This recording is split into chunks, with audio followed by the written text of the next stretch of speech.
এই জঙ্গলের মাঝখান দিয়ে অনেকটা পথ তোমাদেরকে অতিক্রম করতে হবে। পথে হতে পারে পায়ে পায়ে বিপদ। তোমাদেরকে সব সময় সতর্ক থাকতে হবে। আর তোমরা দুজন দুজনের প্রতি নির্ভরশীল থাকবে। এতে যে কোনো বিপদ তোমরা অতিক্রম করতে সক্ষম হবে। যে কোনো বিপদ আসলে তোমরা দুজন আলাদা হবে না, দুজনে একসাথে সেই বিপদের মোকাবিলা করবে। তাহলেই তোমরা জয়ী হতে পারবে। জঙ্গলের অনেকটা পথ যাওয়ার পরে দেখবে একটি পাহাড় চূড়ায় একটি বিশাল গাছ পাতালপুরি যাওয়ার রাস্তা। তোমরা সেখানে গেলেই সব কিছু বুঝতে পারবে। এর বেশি কিছু আমি আর বলতে পারছি না। ঠিক আছে সাধু বাবা, আপনাকে অনেক ধন্যবাদ। আপনার এই ঋণ আমি কোনো দিনও শোধ করতে পারবো না।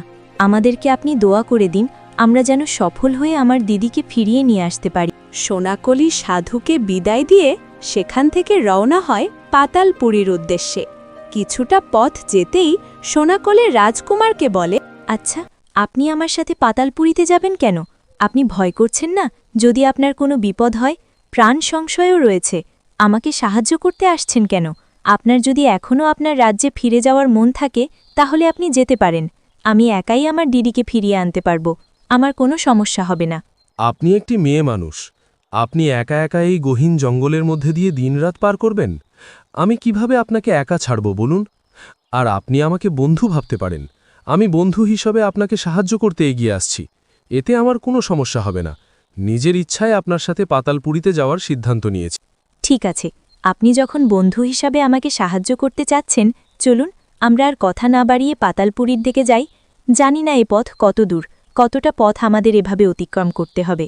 সোনাকলি ও রাজকুমার পাতালপুরীর দিকে যায়। এদিকে একটি অন্ধকার কক্ষে কর্ণকলিকে বন্দি করে রাখা হয়েছিল। হায় কপাল, আমি এখানে বন্দি হয়ে গেলাম। না জানি আমার বোনটা এখন কোথায় আছে। আমার একটিমাত্র ছোট বোনকে আংলে রাখতে পারলাম না। হে বিধাতা, তুমি আমার বোনকে দেখো। আমি কি করব?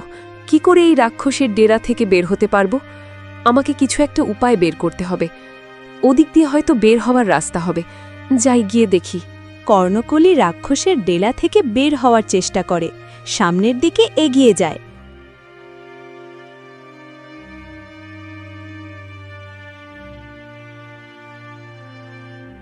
এই কেমন পরিবেশ! এত ভয়ানক পরিবেশ! আমি কিভাবে বের হব এই নরকপুরী থেকে? কর্ণকলি ভয়ে ভয়ে নিজে নিজে বিড়বিড় করে কথা বলছিল আর ভাবছিল কোন দিক দিয়ে পালানো যায়। তখনই তার সামনে সেই ভয়ানক দানব চলে আসে।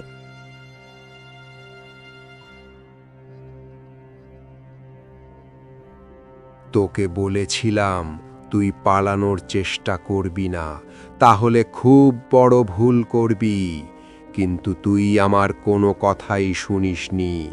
তুই আমার ডেরা থেকে পালানোর চেষ্টা করেছিস। তুই কি জানিস না আমার এই ডেরা থেকে কেউ কোনোদিন বের হতে পারেনি? তোর এত বড় সাহস! তোর ভুলের শাস্তি তুই পাবি। দয়া করে আমাকে ক্ষমা করে দাও। আমাকে এখান থেকে মুক্ত করো। আমি তোমার কি ক্ষতি করেছি? তুমি আমাকে এভাবে বন্দি করে কেন রেখেছ? আমাকে দয়া করে এখান থেকে মুক্ত করো দানব ভাই। একটু দয়া করো আমাকে। আমার ছোট বোনটা যে আমাকে ছাড়া থাকতে পারবে না। আমাকে ছেড়ে দাও দানব ভাই, আমাকে ছেড়ে দাও। তুই যখন ভুল করেছিস, তোর ভুলের শাস্তি আমি তোকে দেবই। আমার ডেরা থেকে তুই পালানোর চেষ্টা করেছিস, তাই তুই আজ থেকে সারা জীবনের জন্য পাথর হয়ে থাকবি। তোকে আমি পাথর বানিয়ে রাখব আমার এই দানব পুরীতে। দানব কর্ণকলিকে পাথর বানিয়ে তার দানবপুরীর সামনে রেখে দেয়। তারপর দানব সেখান থেকে চলে যায়।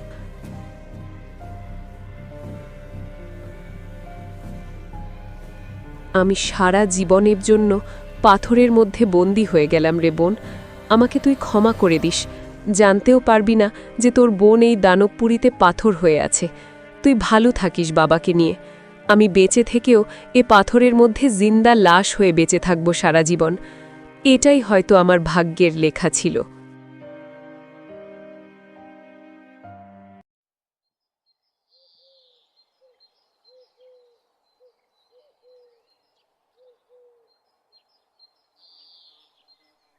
বেশ কিছু দূর যেতেই সোনাকলির অনেক পানি পিপাসা পায়।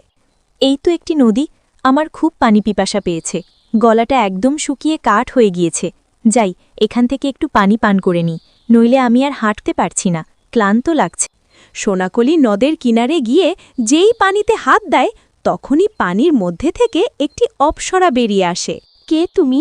জলে হাত দিও না, এটি একটি অভিশপ্ত নদী। এই নদীর পানি পান করলে সে অভিশপ্ত হয়ে যায়। তোমরা কে আর কেন এসেছ এই অভিশপ্ত নদীর কিনারে? আমার দিদিকে একটি রাক্ষস বন্দি করে রেখেছে, তাকে উদ্ধার করার জন্য আমরা পাতালপুরীর উদ্দেশ্যে রওনা হয়েছি। হাঁটতে হাঁটতে অনেক পানির পিপাসা পেয়েছিল, পথে এই নদীটা দেখে পানি পান করতে যাচ্ছিলাম। আমি মায়া কন্যা, আমি এই অভিশপ্ত নদীতে বন্দী হয়ে আছি। জানি না কোনোদিন এই অভিশপ্ত নদী থেকে মুক্তি পাব কিনা, কিন্তু পাতালপুরী যে এখনও অনেক দূরে। তোমাদের পথে অনেক বিপদ হতে পারে, সামনের জঙ্গলে অনেক ভয়ানক প্রাণী আছে। সাবধানে যাও, তোমাদের শুভ কামনা করছি। যাবার পথে অবশ্যই আমার সাথে দেখা করে যাবে, কেমন?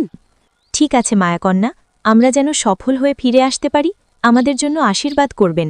আমরা যেন সকল বিপদ অতিক্রম করে ফিরতে পারি, ওই রাক্ষসকে পরাজয় করে আমার দিদিকে ফিরিয়ে আনতে পারি। ঠিক আছে মেয়ে, তোমার মনের সাহস দেখে আমি অনেক খুশি হলাম। আমার বিশ্বাস তুমি অবশ্যই তোমার দিদিকে ফিরিয়ে আনতে পারবে। এই বলে মায়াকন্যা নদীর পানিতে মিশে যায়। রাজকুমার, চলুন, আমাদের আর দেরি করাটা ঠিক হবে না, সন্ধে নেমে আসবে। তারা আবার রওনা হয় পাতালপুরীর দিকে।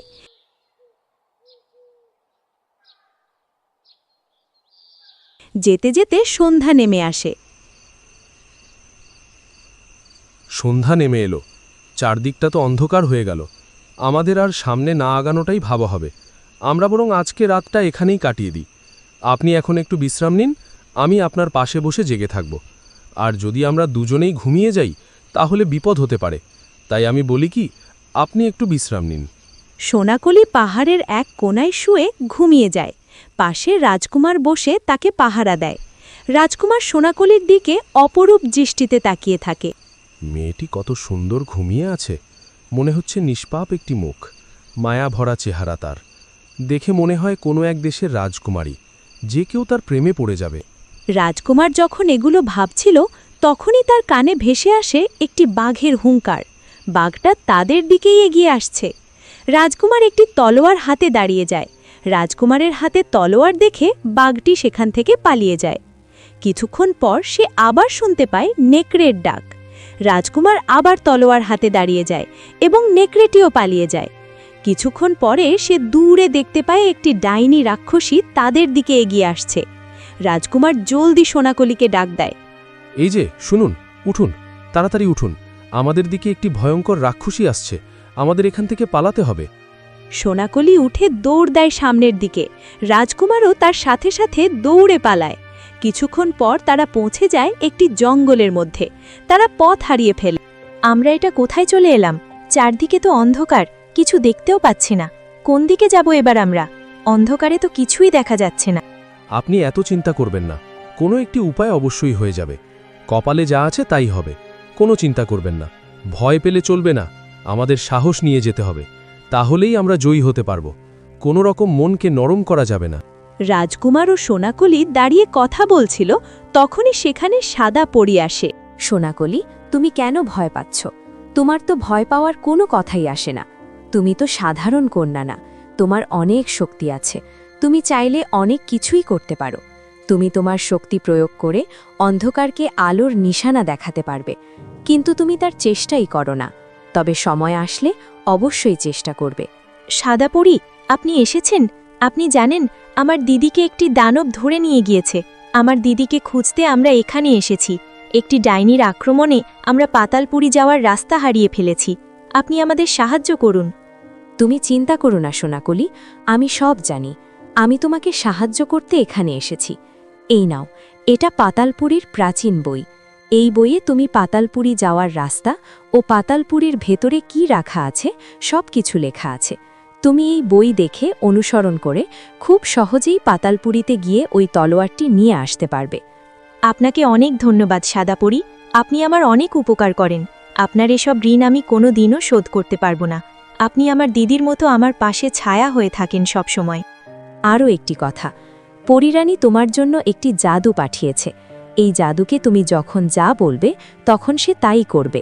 কিন্তু একটি কথা, এ জাদু যেন কখনো মাটিতে পড়ে না যায়। মাটিতে পড়ে গেলে এ জাদু আর কাজ করবে না। তাই সবসময় তুমি এই জাদুকে খুব সাবধানে নিজের কাছেই রাখবে, আর খেয়াল রাখবে এটা যেন কোনো দুষ্টু লোকের হাতে না পড়ে। এখন আমি যাই। পরী সোনাকলিকে জাদু ও একটি জাদুর বই দিয়ে সেখান থেকে চলে যায়। পরের দিন সকালে সোনাকলি ও রাজকুমার আবার রওনা হয় পাতালপুরের উদ্দেশ্যে। যেতে যেতে সোনাকলি একটি বড় গাছের তলায় বসে পড়ে। আমার খুব ক্ষুধা লেগেছে, আমি আর হাঁটতে পারছি না। ক্ষুধায় আমার পেটটা জ্বলে যাচ্ছে, আমি আর একটুও হাঁটতে পারবো না। ঠিক আছে, আপনি এখানে একটু বিশ্রাম নিন। আমি দেখি পাশে জঙ্গলে গিয়ে কিছু ফল পাই কিনা। আপনি এখানে বসে থাকবেন, কোথাও যাবেন না। আমি যাব আর আসব। রাজকুমার সোনাকলিকে সেখানে রেখে জঙ্গলে যায় ফল আনার জন্য। কি ব্যাপার, এতক্ষণেও রাজকুমার আসছে না কেন? আবার ওনার কোনো বিপদ হয়নি তো? কি করি এখন আমি? আমাকে তো এখান থেকে কোথাও যেতেও বারণ করে গিয়েছেন। আর একটু অপেক্ষা করি। সোনাকলি বসে বসে রাজকুমারের জন্য অপেক্ষা করছিল। কিছুক্ষণ পর রাজকুমার এক ঝুড়ি ফল নিয়ে সোনাকলির কাছে আসে। অনেকগুলো ফল নিয়ে এসেছি, আপনি ফলগুলো খেয়ে নিন। সোনাকলি ও রাজকুমার ফলগুলো খেয়ে গাছের নিচে একটু বিশ্রাম নেয়। তারপর তারা আবার পাতালপুরীর দিকে যেতে থাকে। যেতে যেতে তারা একটি পাহাড় চূড়ায় পৌঁছে যায়। এটাই তো মনে হচ্ছে সেই পাহাড়, যে পাহাড়ের কথা ওই বইয়ে লেখা আছে। আমাদের ওই পাহাড়ের চূড়ায় যেতে হবে। গেলে আমরা পাতালপুরি যাওয়ার রাস্তা খুঁজে বের করতে পারব। আমার দিদি কোথায় আছে? আজ কতদিন হলো আমি আমার দিদিকে দেখি না। দিদি, তুমি কোনো চিন্তা করো না, আমি তোমাকে ওই দানবের হাত থেকে রক্ষা করবই। তুমি আর কটা দিন অপেক্ষা করো দিদি, ওই দানবের শেষ দেখেই ছাড়ব আমি। হ্যাঁ, এটাই সেই পাতালপুরি যাওয়ার রাস্তার মণি পাহাড়। এ পাহাড়ে অনেক বিপদ আছে, আমাদের সাবধানে পা ফেলতে হবে। সোনাকলি ও রাজকুমার পাতালপুরের ভেতরে ঢোকার জন্য প্রস্তুতি নেয়। বন্ধুরা, আমি আয়েশা। এখন দেখুন সোনাকলি কি সেই তলোয়ার আনতে পারবে? সেটা জানতে আমাদের চ্যানেল সাবস্ক্রাইব করে বেল আইকন অন করে দিন। আর পর্ব 6 কেমন লাগলো কমেন্টে জানাবেন। পর্ব 7টা অসাধারণ হতে চলেছে, তাই অবশ্যই সাবস্ক্রাইব করে রাখুন। লাইক করতে ভুলবেন না এবং বন্ধুদের সাথে শেয়ার করুন। তুই কে আর কেন এসেছিস সেই পাতালপুরীতে?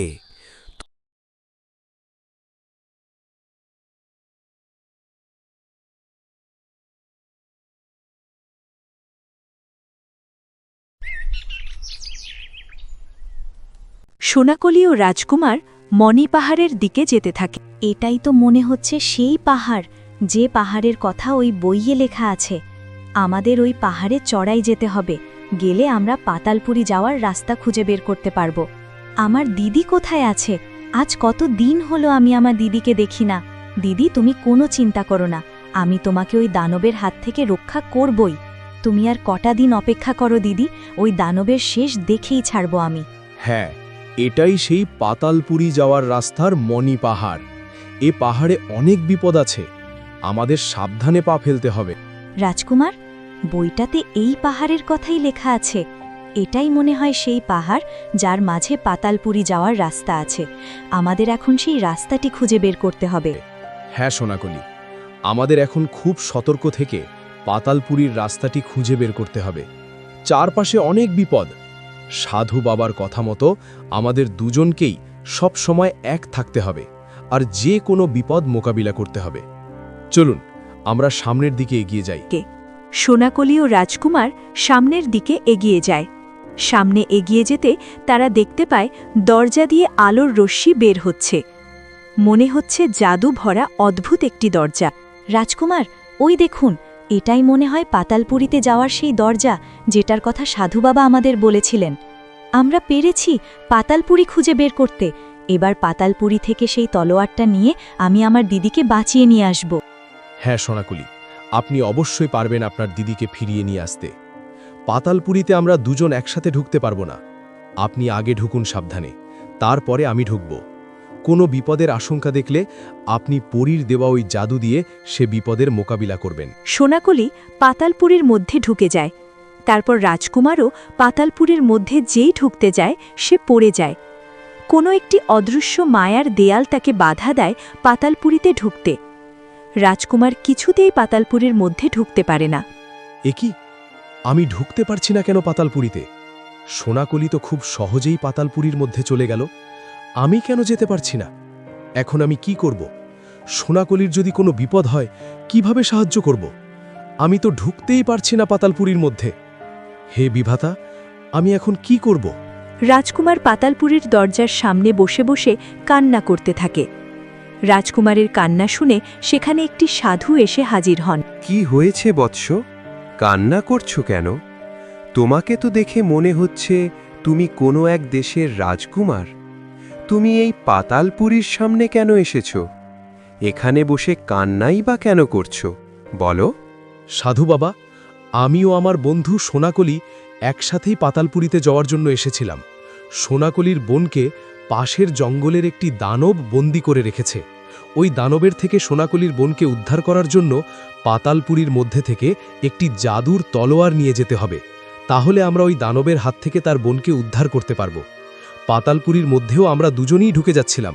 সোনাকলি খুব সহজেই পাতালপুরীর মধ্যে ঢুকে গেল, কিন্তু আমি যেই ঢুকতে গেলাম আমাকে কোনো একটি অদৃশ্য মায়াজাল ছিটকে ফেলে দিল। আমি কিছুতেই পাতালপুরীর মধ্যে ঢুকতে পারছি না। আমি এখন কি করব? ও, এই ব্যাপার। তোমার বন্ধু সোনাকলিকে কার কন্যা জানি না, কিন্তু একটি কথা বলি, এই পাতালপুরীর মধ্যেও যে কোনো সাধারণ মানুষ ঢুকতে পারে না। এই পাতালপুরীর মধ্যে কেবল তারাই ঢুকতে পারে যাদের কাছে শুভ শক্তির প্রতীক আছে। তুমি কোনো চিন্তা করো না, তোমার বন্ধুর কোনো বিপদ হবে না। আর যদি কোনো বিপদ হয়, ও সেই বিপদের মোকাবিলা করতে পারবে। কিন্তু সাধু বাবা, আমি এখন কি করব? রাজকুমার সাধু বাবার কাছে কিছু বলতে গেলে দেখে সেখান থেকে সাধু বাবা উধাও হয়ে গিয়েছেন। কি, সাধু বাবা কোথায় চলে গেলেন? আমি এখন কি করব? আমি কি ফিরে যাব? না না, সোনাকলিকে এভাবে ফেলে রেখে আমার একা একা যাওয়াটা উচিত হবে না।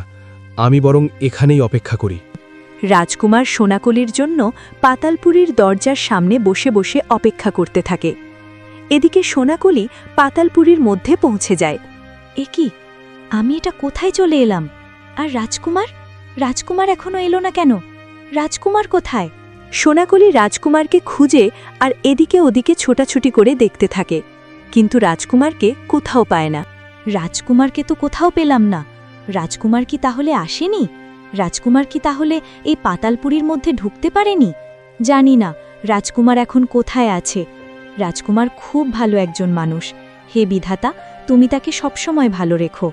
সোনাকলি সামনের দিকে এগোতে থাকে।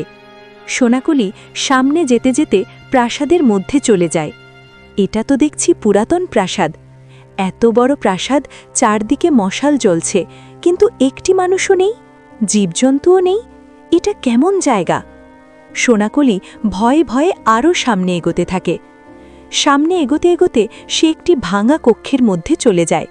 সে দেখতে পায় একটি ওপরে উঠে যাওয়ার সিঁড়ি। এটা তো দেখছি একটা সিঁড়ি ওপরে ওঠার। যাই, সিঁড়ি বেয়ে ওপরে উঠে দেখি ওপরের পরিবেশটা কেমন। আর বইয়ে লেখা ওই তলোয়ারের কক্ষটাই বা কোথায়? সোনাকলি সিঁড়ি বেয়ে ওপরে উঠে যায়।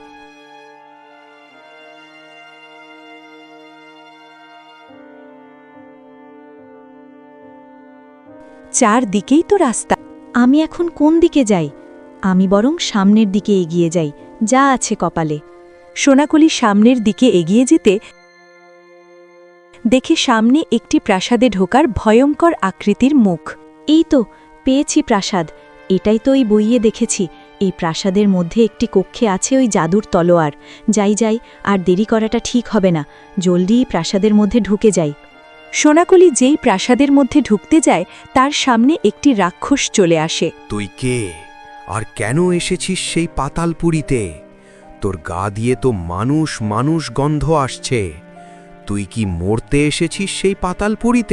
না রাক্ষস ভাই, আমি মরতে আসিনি। আমি পাতালপুরীতে একটি তরবারি নিতে এসেছি। একটি ভয়ঙ্কর দানব আমার বোনকে আটকে রেখেছে। আমি আমার বোনকে রক্ষা করার জন্য এই তরবারি নিতে এসেছি। দয়া করে আমাকে এই প্রাসাদের মধ্যে ঢুকতে দিন। এই প্রাসাদে ঢোকা এত সহজ না। এই প্রাসাদে ঢুকতে 3টি ধাঁধার উত্তর দিতে হয়। আমি তোকে 3টি ধাঁধা বলবো, তুই যদি সেই 3টি ধাঁধার উত্তর দিতে পারিস তাহলেই আমি তোকে এই প্রাসাদে ঢুকতে দেব। ঠিক আছে রাক্ষস ভাই, আমি তোমার কথায় রাজি আছি। আমি সব ধাঁধার উত্তর দিয়ে দেব, তুমি আমাকে বলো। ঠিক আছে, বল তো, আমি দরজা নই, কিন্তু আমাকে না খুললে ভেতরে ঢোকা যায় না। আমি চাবি নই, তবু আমাকে ঘোরাতে হয় মাথার ভেতরে। আমাকে ব্যবহার না করলে সব পথ বন্ধ হয়ে যায়। বলো তো, আমি কে? বুদ্ধি মানুষের সবচেয়ে বড় শক্তি। তলোয়ার, জাদু বা শক্তি দিয়ে সব সমস্যার সমাধান হয় না, কিন্তু বুদ্ধি দিয়ে অসম্ভবকেও সম্ভব করা যায়। পাতালপুরীর মতো ভয়ঙ্কর জায়গায় শুধু সাহস থাকলেই চলে না, দরকার সঠিক সিদ্ধান্ত নেওয়ার ক্ষমতা। যে মানুষ ভয় পেয়ে মাথা হারায় না, ঠান্ডা মাথায় চিন্তা করে, সেই মানুষই আসল বিজয়ী হয়। বুদ্ধি মানুষকে বিপদ থেকে রক্ষা করে এবং অজানা পথের সঠিক দিক দেখায়। আমি সব সময় তোমার পাশে থাকি, কিন্তু আমাকে ধরতে পারো না। সূর্য উঠলে আমি জন্ম নিই, সূর্য ডুবলে আমি মরে যাই। পাতালপুরীর অন্ধকার পথে আমি থাকলেই পথ চেনা যায়। বলো তো, আমি কে? ছায়া কখনোই আলোয় থাকে না, আলো থাকলেই ছায়া জন্ম নেয়, আর আলো চলে গেলে ছায়াও মিলিয়ে যায়। পাতালপুরীর পথে আলো মানে আশা আর জ্ঞান। যেখানে আলো নেই সেখানে ভয় আর অন্ধকার রাজত্ব করে। ছায়া আমাদের মনে করিয়ে দেয় আলো থাকলেই পথ দেখা যায়, আর আলো হারালে মানুষ দিশেহারা হয়ে পড়ে। তাই আলোকে আঁকড়ে ধরলেই ছায়া আমাদের পথ দেখায়।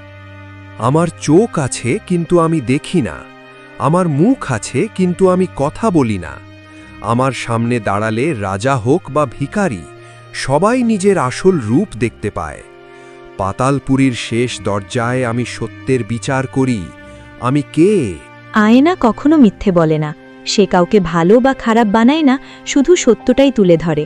মানুষ যেমন, আয়না তাকে ঠিক তেমনি দেখায়। পাতালপুরীর শেষ দরজায় আয়না দাঁড়িয়ে থাকে, কারণ সেখানে কোনো ছলনা চলে না। নিজের ভুল, ভয় আর সত্যকে যে মানুষ স্বীকার করতে পারে, আয়না তাকে পথ দেয়। আয়না মানুষকে নিজের ভেতরের রূপ চিনতে শেখায়। তুমি আমার সব প্রশ্নের উত্তর দিতে পেরেছ, তাই আমি তোমাকে প্রাসাদে ঢোকার অনুমতি দিলাম। রাক্ষস সেখান থেকে চলে যায়। সোনাকলি প্রাসাদের মধ্যে ঢুকে পড়ে। চারদিকটা ঘুটঘুটে অন্ধকার। কোন দিকে যাব আমি?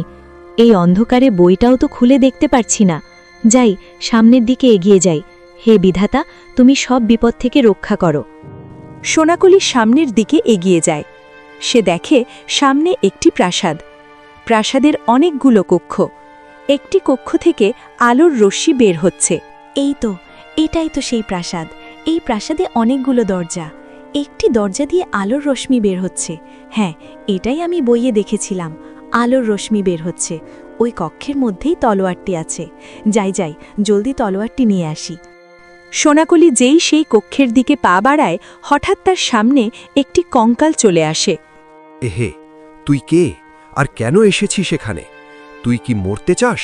তুই ওই কক্ষের দিকে কেন যাচ্ছিলি? আমাকে বল, আমি ওই কক্ষের রক্ষক।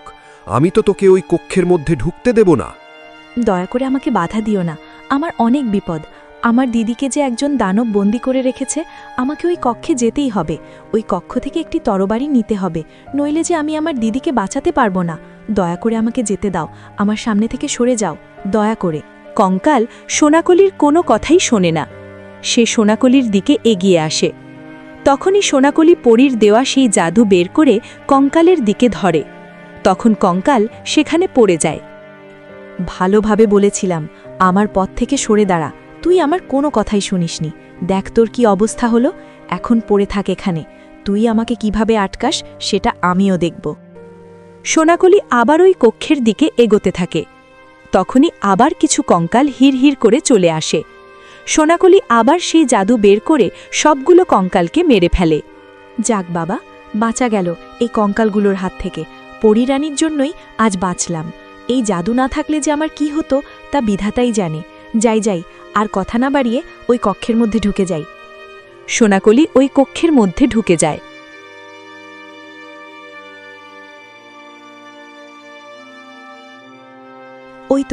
ওই বইয়ে লেখা ছিল কক্ষের মধ্যে নীলবর্ণের আলোর রশ্মি। ওখানে গিয়ে দাঁড়াতে হবে। ওখানে গিয়ে দাঁড়িয়ে যা মনে মনে চাইব চলে আসবে। যাই, ওখানে গিয়ে দাঁড়াই। সোনাকলি ওই নীল আলোর রশ্মির ওপর গিয়ে দাঁড়ায়। তখনই একটি আলোর ঝটকায় ঘরটা আলোময় হয়ে যায়। সোনাকলির হাতে সেই জাদুর তলোয়ারটি চলে আসে। আমি পেরেছি, এই সেই তলোয়ার। আমি ওই শয়তান রাক্ষসের সাথে লড়াই করতে পারবো। আমি আমার দিদিকে বাঁচিয়ে নিয়ে আসতে পারবো। দিদি, তুমি আর কোনো চিন্তা করো না, তোমার বোন আসছে তোমার কাছে। আজ কতদিন হলো আমি আমার বোনকে দেখি না, জানি না ওই রাক্ষস আমার বোনকে কি হাল রেখেছে। দিদির জন্য আমার যে বুকটা ফেটে যায়। জানি না বাবা ও বাড়িতে কেমন আছে। বাবা আমাদের দু বোনের চিন্তায় হয়তো ভালো নেই। যাই, এখানে আর দেরি না করে পাতালপুরি থেকে বেরিয়ে যাই। সোনাকলি পাতালপুরি থেকে বের হবার জন্য হাঁটতে থাকে। জানি না রাজকুমার কোথায় আছে। রাজকুমার কি আমার জন্য অপেক্ষা করে আছে, নাকি সে সেখান থেকে চলে গিয়েছে, নাকি তার কোনো বিপদ হয়েছে? আমি তো কিছুই জানি না। হে বিধাতা, রাজকুমারের যেন কিছু না হয়। আমি আসছি রাজকুমার। কোনো দিকে তো কোনো দরজা দেখতে পাচ্ছি না। বেরোবো কিভাবে? আমি কোন দিক দিয়ে বেরোবো? আমি তো কিছুই বুঝতে পারছি না। এখন কি করব আমি তো ভুলেই গিয়েছিলাম আমার কাছে জাদু আছে। জাদু, আমাকে পাতালপুরীর বাইরে নিয়ে যাও। সঙ্গে সঙ্গে সোনাকলিকে পাতালপুরীর বাইরে নিয়ে যায়। কতটা সময় চলে গেল, সোনাকলি পাতালপুরীর মধ্যে কেমন আছে, কি করছে তাও আমি জানি না। আমি ঢুকতেও পারছি না এই পাতালপুরীর মধ্যে। জানি না কবে সোনাকলি আবার ফিরে আসবে। যেদিনই আসুক আমি এখানেই তার জন্য অপেক্ষা করব। রাজকুমার এগুলা বলছিল, তখনই সোনাকলি বেরিয়ে আসে। সোনাকলির হাতে সেই জাদুর লাল তলোয়ার। আপনি এসেছেন? জানেন আমি আপনার জন্য কত অপেক্ষা করেছি। আমি কোথাও যাইনি। আপনি যখন ঢুকে যান পাতালপুরীর মধ্যে, আমিও ঢুকতে যাচ্ছিলাম। আমাকে কোনো এক অদৃশ্য মায়াজাল আটকে ফেলে দিচ্ছিল। আমি কিছুতেই পাতালপুরীর মধ্যে ঢুকতে পারিনি। আমি পেরেছি রাজকুমার, আমি এই তলোয়ার নিয়ে আসতে পেরেছি। এবার আমি আমার বোনকে ফিরিয়ে নিয়ে আসতে পারবো। ওই দানবকে এই তলোয়ার দিয়েই আমি হত্যা করব। আমি ছাড়ব না ওই দানবকে। ওই দানব আমার বোনকে কষ্ট দিয়েছে, আমি ওকে কষ্ট দিয়েই মারব। ঠিক আছে সোনাকলি, এবার আমাদের ফিরে যেতে হবে। চলুন আমরা এক্ষুনি এখান থেকে বেরিয়ে যাই। রাজকুমার ও সোনাকলি সেই সাধুর কাছে যাওয়ার জন্য রওনা হয়। সোনাকলি ও রাজকুমার সেই মায়াকন্যার অভিশপ্ত নদীর কাছে আসে। মায়াকন্যা, শুনতে পাচ্ছ আমার কথা? আমি সোনাকলি। তুমি আমাকে যাবার পথে দেখা করে যেতে বলেছিলে। আমি এসেছি, তুমি বেরিয়ে আসো। আমাদের হাতে যে সময় নেই, আমরা এক্ষুনি আবার চলে যাব। সোনাকলির ডাক শুনে মায়াকন্যা নদীর ভেতর থেকে উঠে আসে। আমি জানতাম সোনাকলি, তুমি পারবে। তোমার মধ্যে আমি ইচ্ছাশক্তি ও সাহস দেখেছি। তুমি সব অসম্ভবকেই সম্ভব করতে পারবে। মানুষের যখন ইচ্ছাশক্তি কাজ করে আর মনের জোর আর ভালোবাসা থাকে, তাহলে মানুষ সব কিছুই করতে পারে। তুমিও পেরেছ। তোমাদেরকে সফলভাবে ফিরে আসতে দেখে আমি অনেক খুশি হয়েছি। হ্যাঁ মায়াকন্যা, আমি পেরেছি। আমি এবার আমার বোনকে ফিরিয়ে নিয়ে আসতে পারবো। আমার বোন যে আমার জন্য অপেক্ষা করছে। আমাকে ওই দানবের কাছে পৌঁছতে হবে। মায়াকন্যা, তুমি আমাকে বলো, তোমাকে কে এই নদীতে বন্দি করে রেখেছে, আর তোমাকে মুক্ত কিভাবে করতে পারবো? আমি যে অভিশপ্ত, আমাকে মুক্ত করতে পারবে না। তুমি একটি সাধুর অভিশাপে আমি আজ অভিশপ্ত। ওই সাধু যদি তার অভিশাপ তুলে নেয়, তাহলে আমি এই অভিশাপ থেকে মুক্তি পাব। জানি না সেই সাধু কোনোদিন আর অভিশাপ তুলে নেবে কিনা। যাও সোনাকলি, আর দেরি করো না। তুমি তোমার বোনকে ফিরিয়ে নিয়ে আসো। ঠিক আছে মায়াকন্যা, আমি এখন যাই। আমাকে একটি কথা বলো, তোমাকে কোন সাধু বাবা অভিশাপ দিয়েছেন? পাশের জঙ্গলে একটি সাধু বাবা থাকেন। উনি আমাকে অভিশাপ দিয়েছিলেন। ওনার ধ্যানে আমি ব্যাঘাত ঘটিয়েছিলাম ভুলবশত, তাই তিনি রেগে গিয়ে আমাকে অভিশাপ দিয়েছিলেন। যাক, এসব কথা বাদ দাও, এখন যাও তোমরা। সোনাকলি মায়াকন্যাকে বিদায় দিয়ে সেখান থেকে চলে যায় সেই সাধুর কাছে। তারা সাধুর কাছে যাচ্ছিল, তখনই তাদের সামনে একটি দানব চলে আসে। আমাকে ওই তলোয়ারটি দিয়ে দে, না হলে আমি তোদের দুজনকে শেষ করে দেব। তোদের এত সাহস কে দিল? তোরা এই তলোয়ার নিয়ে আমাদের মারার জন্য আসছিস? এক্ষুনি তোদের শেষ করে দেব। তোরা আমাদের কোনো দিনও শেষ করতে পারবি না শয়তান। আমি তোদের শেষ করে দেব। তোদের এক এক করে আমি এই তরবারির আঘাতে শেষ করব। সোনাকলির কথা শুনে দানবটি তার দিকে এগিয়ে আসে। তখনই সোনাকলি সেই তলোয়ার দিয়ে দানবটিকে আঘাত করে। দানব যেখানেই পড়ে মৃত্যুর যন্ত্রণায় ছটফট করতে থাকে। এভাবেই তোদের এক এক করে আমি শেষ করে দেব। বাঁচতে পারবি না তোরা আমার হাত থেকে। সোনাকলি ও রাজকুমার সেই সাধুর কাছে পৌঁছে যায়। সাধু বাবা, আমি পেরেছি। এই যে দেখুন, পাতালপুরীর ওই লাল তলোয়ার। এবার আমাকে বলে দিন আমি কিভাবে ওই দানবের গুহায় ঢুকব আর কিভাবে ওই দানবকে শেষ করতে পারব। সোনাকলি, তুমি সত্যি অসাধ্যকে সাধন করেছ। আজ পর্যন্ত কেউ পারেনি ওই পাতালপুরি গিয়ে আবার জীবিত ফিরে আসতে, কিন্তু তুমি পেরেছ। তুমি তোমার বোনকেও ফিরিয়ে আনতে পারবে। আমার আশীর্বাদ সব সময় তোমার সঙ্গে থাকবে। সাধু বাবা, আমাকে আপনি বলে দিন ওই দানবের গুহায় পৌঁছনোর পথ। আমি আজই যাব সেই দানবপুরীতে, গিয়ে আমি আমার বোনকে উদ্ধার করে নিয়ে আসব। আমি ওই দানবকে ছাড়ব না। আমি আসছি তোর কাল হয়ে, তোকে এবার আমি শেষ করব। তুই আর কোনো মানুষের কোনো ক্ষতি করতে পারবি না। আমার হাতে তুই শেষ হবি। সাধু বাবা, আপনি আমাদেরকে দোয়া করে দিন, আমি যেন এই তলোয়ারের মতো আমার বোনকেও ফিরিয়ে নিয়ে আসতে পারি। সোনাকলি ও রাজকুমার সাধুকে বিদায় জানিয়ে দানবপুরীর দিকে রওনা হয়। এই মেয়ে কোনো সাধারণ মেয়ে নয়। কোনো সাধারণ মেয়ে পাতালপুরি থেকে ফিরে আসতে পারে না। এই মেয়ের রহস্য কি আমাকে জানতে হবে। এই মেয়ে কার সন্তান? এই মেয়ের কপালে আমি রাজটিকা দেখতে পাচ্ছি।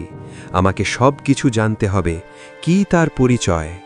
বন্ধুরা, আমি আয়েশা। এখন দেখুন সোনাকলি কি তার বোনকে সেই রাক্ষসের হাত থেকে বাঁচাতে পারবে, সেটা জানতে পর্ব ৮ দেখুন। তাই আমাদের চ্যানেল সাবস্ক্রাইব করে বেল আইকন অন করে দিন। আর পর্ব ৭ কেমন লাগলো কমেন্টে জানাবেন, লাইক করতে ভুলবেন না এবং বন্ধুদের সাথে শেয়ার করুন।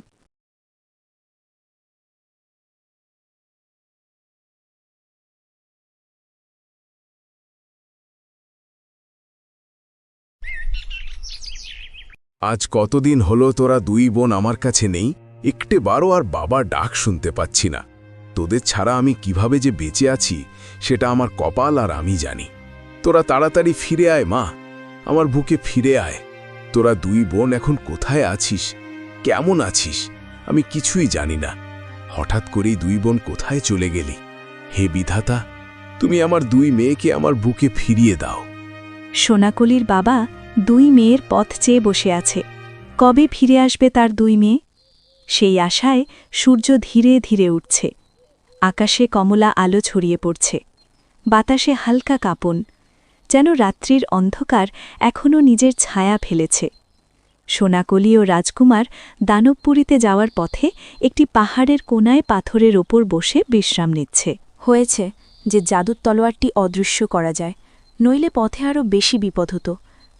রাক্ষসী দানবীরা কোনোভাবে যদি ওই তরোয়ালটি আমার হাতে দেখত, তাহলে ছিনিয়ে নেওয়ার জন্য অবশ্যই চেষ্টা করত। হ্যাঁ সোনাকলি, ভালো হয়েছে। সাধু বাবার কথা মতো মন্ত্র পড়ে তলোয়ার অদৃশ্য করে দিয়েছ। তবে তলোয়ারটি ফিরিয়ে নিয়ে আসার মন্ত্রটি সবসময় মনে রাখবে। ওটা ভুলে গেলে কিন্তু অনেক বড় ক্ষতি হয়ে যাবে। হ্যাঁ রাজকুমার, ওটা আমি কোনো দিন ভুলব না। ওই অস্ত্রের সাথে যে আমার বোনের জীবন জড়িয়ে আছে। রাজকুমার, চলুন দানবপুরীর দিকে এগোতে থাকি। জানি না সামনের পথ কতটা ভয়ঙ্কর, তবে আমাদের ভয় পেলে চলবে না, এগিয়ে যেতে হবে। হ্যাঁ সোনাকলি, চলো দেখা যাক কি হয়। যাই হোক না কেন, আমাদের দুজনকে খুব সাবধানে পা ফেলতে হবে আর একসাথে লড়াই করতে হবে। তাহলেই আমরা ওই দানবকে শেষ করতে পারব। সোনাকলি ও রাজকুমার দানবপুরীর দিকে যেতে থাকে।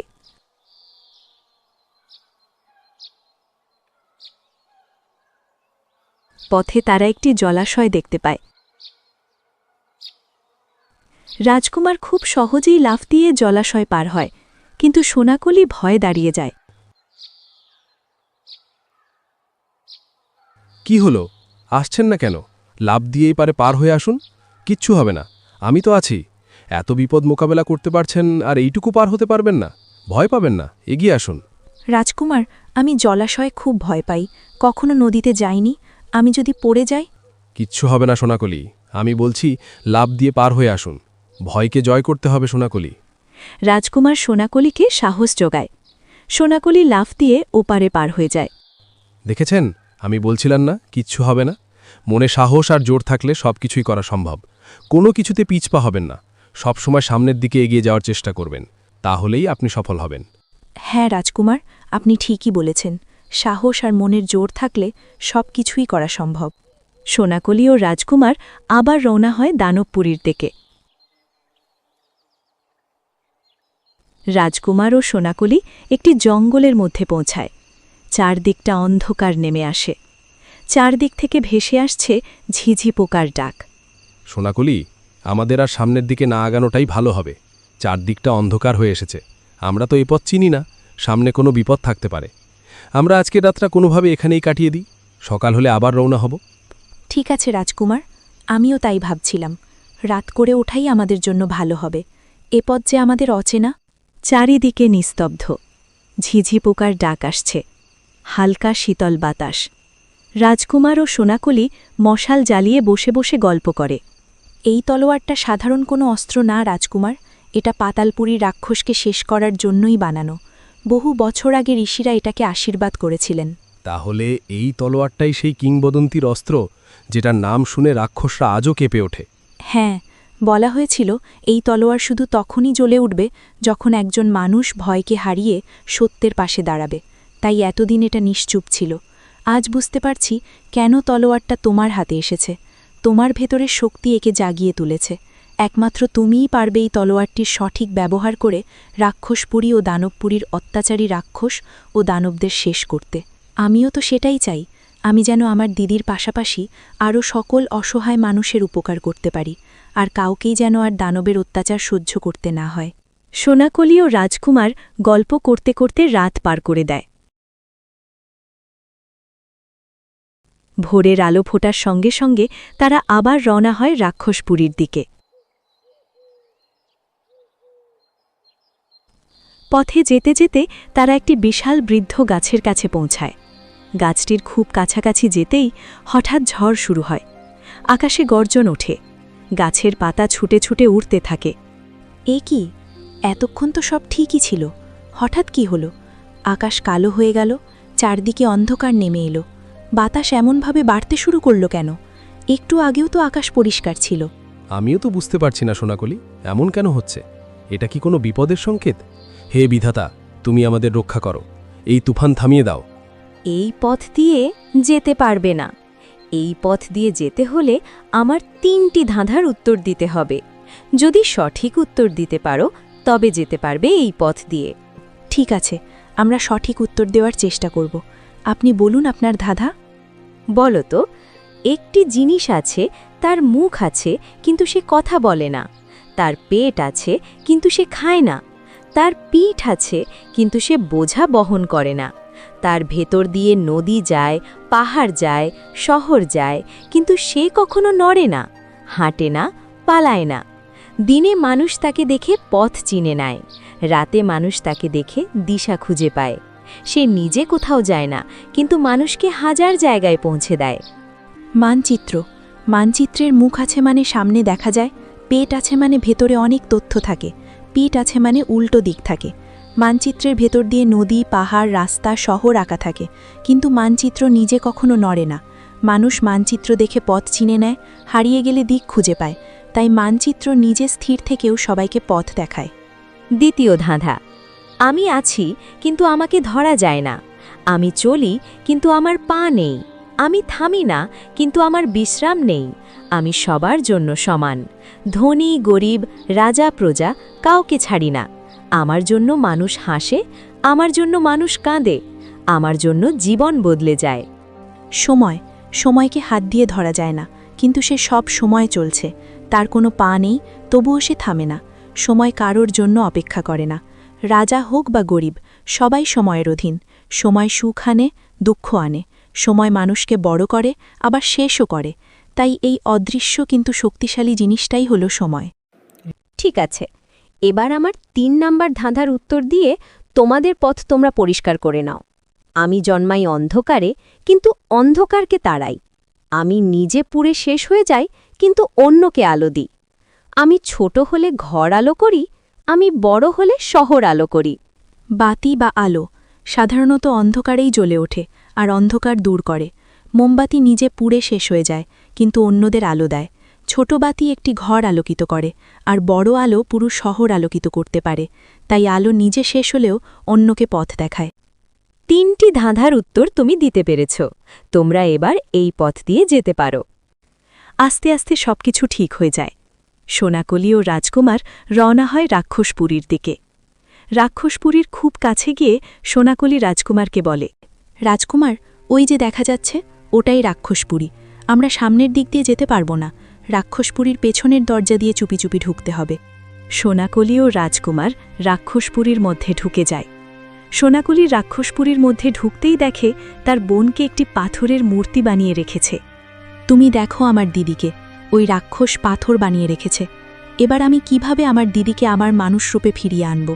শয়তান রাক্ষস আমার দিদিকে কত যে কষ্ট দিয়েছে। আমি এসেছি দিদি, তোমাকে উদ্ধার করতে। আমি তোমাকে এখান থেকে নিয়ে যাবই। সোনাকলি বোন আমার, তুই এখানে কেন এসেছিস? আমার মতো তোদেরকেও এই রাক্ষস পাথর বানিয়ে দেবে। বোন, এখনই এখান থেকে চলে যা। এই রাক্ষসটা খুব ভয়ঙ্কর, তোদের দেখলে একটুও দয়া করবে না। না দিদি, রাক্ষস যত বড় আর ভয়ঙ্কর হোক না কেন, আমি তোমাকে না নিয়ে এখান থেকে যাব না।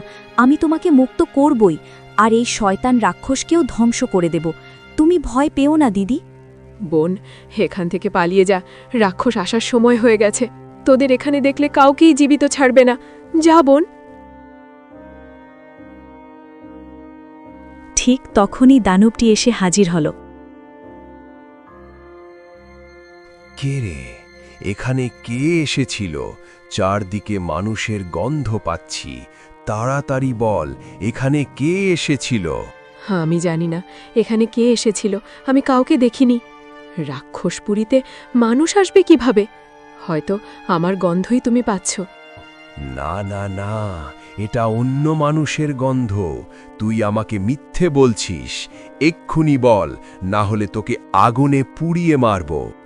এই বলে রাক্ষস কর্ণকুলির গায়ে আগুন জ্বালিয়ে দিল। কর্ণকুলির যন্ত্রণায় চিৎকার করে উঠল। আমি জানি না, দয়া করে আগুন নিভিয়ে দাও। আমার খুব কষ্ট হচ্ছে, শরীর জলে পুড়ে যাচ্ছে। নিভিয়ে দাও দয়া করে।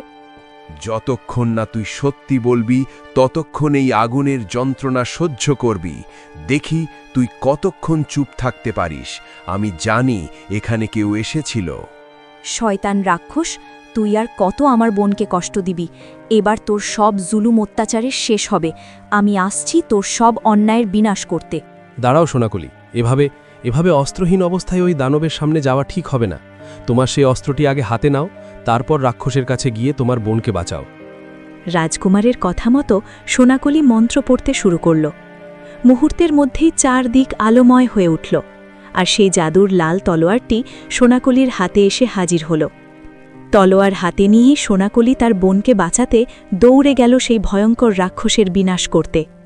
এই রাক্ষস, বেরিয়ে আয় শয়তান, আজ আমার হাতে তোর বিনাশ হবে। তুই আমার দিদিকে কষ্ট দিয়েছিস, এই প্রতিটা কষ্টের হিসাব আজ আমি তোর কাছ থেকে নেব। বেরিয়ে আয় শয়তান, বেরিয়ে আয়, দেখি তুই কতটা শক্তিশালী। সোনাকলি বোন আমার, তুই আবার এখানে কেন আসলি? তোকে আমি কতবার করে বারণ করলাম, এখানে আসিস না, আসিস না। তুই আবার কেন আসলি?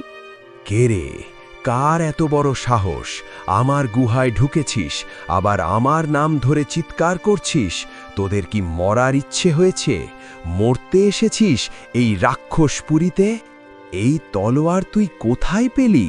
এই তলোয়ার আমাকে এক্ষুনি দিয়ে দে, নইলে তোদের দুজনকেই তোর বোনের মতো পাথরের মূর্তি বানিয়ে দেব। তাড়াতাড়ি দিয়ে দে বলছি। ঠিক আছে, আমি তোকে এই তলোয়ারটি দিয়ে দেব, কিন্তু তার আগে তুই আমার বোনের শরীর থেকে আগুন নিভিয়ে দে, আর তাকে আবার মানুষ রূপে ফিরিয়ে দে। না না, আমি অত বোকা নই। তুই আগে আমাকে তোর তলোয়ারটি দে, তারপর আমি তোর বোনকে মানুষ রূপে ফিরিয়ে দেব, নইলে কিছুতেই ফিরিয়ে দেব না। তোর বোন এই আগুনে পুড়ে ছাই হয়ে যাবে। ঠিক আছে, তুই আমার বোনকে ঠিক করে দিবি না, তাই তো? হে জাদু, তুমি আমার বোনের শরীর থেকে আগুন নিভিয়ে দাও। সঙ্গে সঙ্গে কর্ণকলির শরীর থেকে আগুন নিভে যায়। এটা দেখে রাক্ষস ভয়ে কাঁপতে থাকে। এটা কিভাবে সম্ভব? তুই কে? তুই আমার জাদু বল নষ্ট করলি কিভাবে? আমি সোনাকলি, আমি তোর বিনাশ করতে এসেছি। আজ এখানেই তোর শেষ হবে। আমি তোকে ধ্বংস করব, আর শুধু তোকে নয়, তোর এই রাক্ষসপুরীকেও ধ্বংস করব। আর কোনো নিরীহ মানুষকে তোরা আর কষ্ট দিতে পারবি না। সোনাকলির কথা শুনে রাক্ষস ভয়ে সেখান থেকে পালিয়ে যায়। রাক্ষস তো এখান থেকে পালিয়ে গেল। এখন আমাকে যেভাবেই হোক আমার দিদিকে মানুষ রূপে ফিরিয়ে আনতে হবে। কিন্তু কিভাবে? আর কি কোনো উপায় আছে দিদিকে আবার মানুষ রূপে ফিরিয়ে আনার? সোনাকলি, এই জাদু তলোয়ার দিয়ে যখন রাক্ষসদের বিনাশ করা যায়, তখন নিশ্চয়ই এই তলোয়ার দিয়েই রাক্ষসের জাদুবল নষ্ট করা সম্ভব। তুমি একটি কাজ করো, এই তলোয়ারটি তোমার দিদির গায়ে স্পর্শ করো। মানুষ রূপে ফিরিয়ে আনার এটাই হয়তো একমাত্র উপায়। সোনাকলি রাজকুমারের কথা মতো জাদু তলোয়ারটি কর্ণকলির শরীরে স্পর্শ করল, তখনই কর্ণকলির শরীর আলোময় হয়ে উঠল। তলোয়ারটির পবিত্র স্পর্শে কর্ণকলির পাথরের আবরণ ভেঙে যায় এবং সে আবার মানুষের রূপ ফিরে পায়। মানুষের রূপে ফিরে এসে কর্ণকলির 2 চোখ জলে ভিজে যায়। সে ছোট বোন সোনাকলির দিকে মায়া ভরা দৃষ্টিতে তাকিয়ে থাকে। সোনাকলি ছুটে গিয়ে তার দিদিকে জড়িয়ে ধরে কান্না করতে শুরু করে। দিদি, তোমার জন্য তুমি কত কষ্টই না সহ্য করেছ। তুমি কেন একা একা এই গহীন জঙ্গলে এসেছিলে? তুমি জানো না তোমার কিছু হলে তোমার এই ছোট বোনটার কি হতো? আমি তোমাদের ছাড়া ভালো থাকতে পারি না দিদি। সোনাকলি বোন আমার, তোর বিপদের কথা শুনে আমি পঙ্খিরাজ সাথে ওই পাহাড়ের কিনারায় এসেছিলাম। সেখানে এসে যখন দেখলাম তুই নেই, তখন আমার মন ভেঙে গেল। চারদিক অন্ধকার লাগছিল, মাথা ঠিক ছিল না। কি করব, কিভাবে করব, কিছুই বুঝতে পারছিলাম না। তোকে খুঁজতে খুঁজতেই আমি ওই জঙ্গলের ভেতরে চলে গিয়েছিলাম। তখনই এই রাক্ষস আমাকে রাক্ষসপুরীতে বন্দি করে ফেলে। সত্যি, আপনাদের 2 বোনের ভালোবাসা না দেখলে বুঝতেই পারতাম না যে ভালোবাসা আর বিশ্বাসের জোরে এত কিছু করা যায়। আপনাদের সম্পর্কটা এত মধুর যে আমার বলার ভাষা নেই। সোনাকলি বোন, ইনি কে? দেখে তো মনে হচ্ছে কোনো এক রাজার রাজকুমার। হ্যাঁ দিদি, আমি যখন সাপ দেখে ভয়ে অজ্ঞান হয়ে গিয়েছিলাম, তখন এই রাজকুমার আমাকে সেখান থেকে উদ্ধার করে তার রাজপ্রাসাদে নিয়ে গিয়েছিলেন। ইনি আমার জীবন বাঁচিয়েছেন। শুধু তাই নয় দিদি, তোমাকে বাঁচানোর জন্য আমার সাথে অনেক বিপদের মোকাবিলা করেছেন। রাজকুমার না থাকলে হয়তো আমি একা এত কিছু সামলাতে পারতাম না। ভাই, তোমাকে যে কি বলে ধন্যবাদ জানাবো তা বলার ভাষা আমার নেই। তুমি আমার ছোট বোনটাকে আগলে রেখেছ, এর জন্য আমি তোমার প্রতি সারা জীবন কৃতজ্ঞ থাকব। আমাদের 2 বোনের জীবন তুমি বাঁচিয়েছ। না, এভাবে কেন বলছেন? সবই বিধাতার ইচ্ছা। বিধাতার ইচ্ছা ছাড়া কিছুই সম্ভব নয়। আমি তো শুধু উসিলা মাত্র। আপনার বোন সোনাকলি খুবই সাহসী আর বুদ্ধিমান। তার সাহস আর বুদ্ধির কারণেই আজ আপনাকে মুক্ত করা সম্ভব হয়েছে। বাবা কেমন আছেন? কতদিন হলো বাবাকে দেখি না। চলো বোন, আমরা এখন বাড়ি ফিরে যাই। বাবা কেমন আছেন, কি করছেন, আমরা কিছুই জানি না। হয়তো আমাদের চিন্তায় চিন্তায় বাবা ভালো নেই। হ্যাঁ বোন, চলো। তবে বাড়ি ফেরার আগে আমাদের একজন সাধু বাবার সাথে দেখা করতে হবে। ওনার সাথে দেখা করেই আমরা বাড়ি ফিরব। এরপর সোনাকলি, কর্ণকলি ও রাজকুমার 3 জন একসাথে সাধু বাবার কাছে যাওয়ার জন্য রওনা হয়। ওরা 3 জন একসাথে সেই ঋষির কাছে এসে দাঁড়ায়। ঋষি বাবা, আমি পেরেছি আমার বোনকে ওই রাক্ষসের হাত থেকে মুক্ত করতে। কিন্তু ঋষি বাবা, রাক্ষসীটা আমার হাত থেকে পালিয়ে গিয়েছে। এই জাদু তলোয়ার হাতে থাকা সত্ত্বেও আমি তাকে হত্যা করতে পারিনি। আমি কিছু করার আগেই সে এখান থেকে পালিয়ে যায়। সোনাকলি, আমি জানতাম তুমি পারবে। তোমার ভেতরে এমন এক শক্তি আছে যাকে কেউ কখনো হারাতে পারবে না। সেই শক্তির নাম ভালোবাসা, আর তারপরেই আসে সত্য আর মনের জোর। ভালোবাসা আর মনের জোর থাকলে সব অসম্ভবকেও সম্ভব করা যায়। তুমি তোমার বোনকে উদ্ধার করেছ, কিন্তু তোমার পথচলা এখানেই শেষ নয়। এবার তোমাকে তোমার জীবনে ঘটে যাওয়া সব অন্যায়ের প্রতিবাদ করতে হবে। তোমার মা ও তোমার 2 ভাই, তাদেরও তোমাকে উদ্ধার করতে হবে।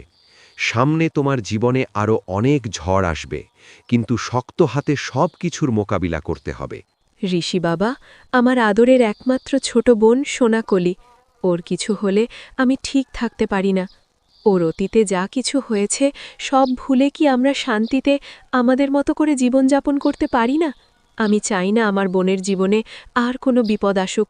আমি চাই না ঋষি বাবা, আমি চাই না। এটাই নিয়তি মা। নিয়তি কখনো থেমে থাকে না।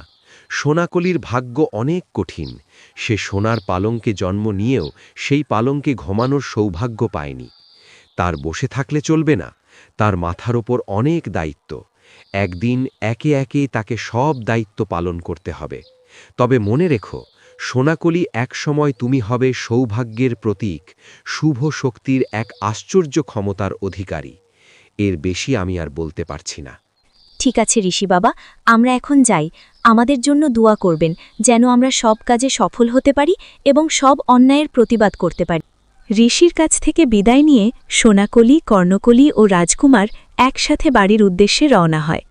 ওরা কিছু দূর হাঁটার পর সোনাকলি রাজকুমারকে বলে, রাজকুমার, এখন তো আমি আমার দিদিকে রক্ষা করতে পেরেছি। আপনি চাইলে এখন আপনার রাজপ্রাসাদে ফিরে যেতে পারেন। আমরা দুবোন একাই বাড়ি ফিরে যেতে পারব। আমাদের আর কোনো সমস্যা হবে না। এ কি সোনাকলি, এভাবে কেন বলছিস?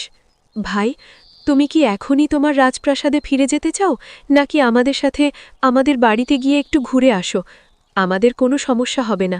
আসলে দিদি, আপনাদের এভাবে মাঝপথে একা ফেলে যেতে আমার মোটেও ভালো লাগছে না। এভাবে রাজপ্রাসাদে ফিরে গেলে আমার মন সেখানে বসবে না। আপনাদের যদি কোনো আপত্তি না থাকে তাহলে আমি আপনাদের বাড়ি পর্যন্ত পৌঁছে দিয়ে তারপর আমার রাজপ্রাসাদে ফিরে যাব। না ভাই, সমস্যা হবে কেন? তুমি আমাদের এত বড় বিপদ থেকে রক্ষা করেছ, বাবা তোমাকে দেখলে খুব খুশি হবেন। চলো, তুমি আমাদের বাড়িতে চলো, আমাদের কোনো আপত্তি নেই। ঠিক আছে দিদি, তাহলে আমি পঙ্খিরাজকে ডাকছি। পঙ্খিরাজ আমাদেরকে নিমিষেই বাড়ি পৌঁছে দেবে।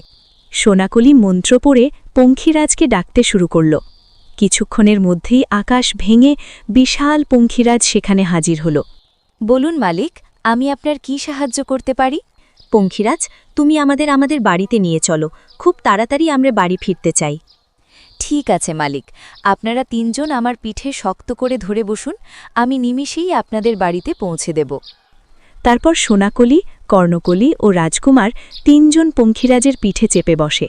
মুহূর্তের মধ্যেই পঙ্খিরাজ তাদের উড়িয়ে নিয়ে যায়, আর অল্প সময়ের মধ্যেই তারা নিরাপদে নিজেদের বাড়িতে পৌঁছে যায়। কর্ণকলি বাড়ি ফিরেই ব্যাকুল হয়ে বাবাকে ডাকতে শুরু করল। বাবা, বাবা তুমি কোথায়? দেখো বাবা, তোমার দুই মেয়ে আবার তোমার বাড়িতে ফিরে এসেছে। কোথায় তুমি বাবা? ঘরের এক কোণা থেকে আরেক কোণায় ছুটে বেড়ায় সে। এমন সময় সোনাকলি ঘরে ঢুকে বলে,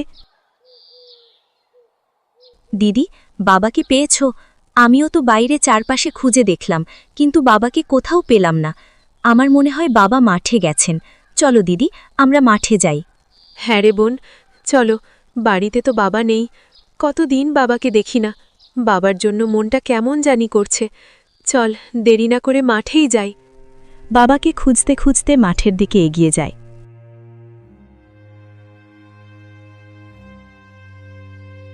কিন্তু কোথাও বাবার দেখা নেই।